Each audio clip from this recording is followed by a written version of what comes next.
skier sur le mont Hermon, bronzer à Eilat ou encore visiter la ville 3 fois sainte de Jérusalem. Toutes ces formules et des centaines d'autres sont à découvrir dans ce salon international du tourisme méditerranéen qui propose des pépites, des milliers de pépites en Israël, des hauteurs du Golan jusqu'au désert du Negev.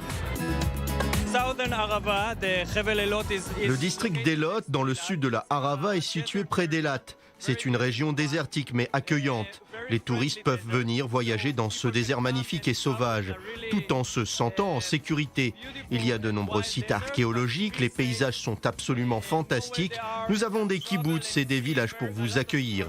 Il y a beaucoup de choses à voir. Vous pouvez vous balader à vélo, faire de l'escalade. Israël a attiré plus de 4,5 millions de visiteurs l'an dernier, soit 10% de plus qu'en 2018.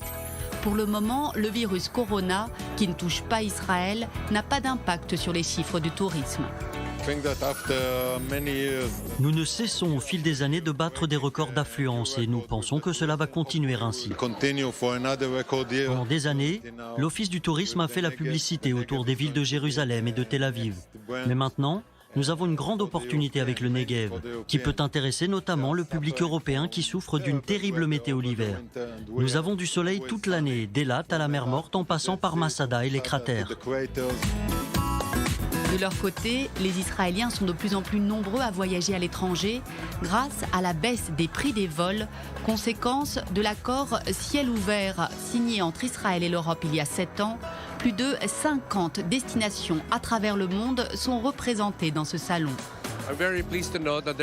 À notre grande satisfaction, il y a plus de 30 000 Israéliens qui ont visité les Philippines l'an dernier. Et nous essayons de positionner notre pays comme la nouvelle destination tropicale pour les touristes israéliens, en particulier les familles et les gens recherchant l'aventure.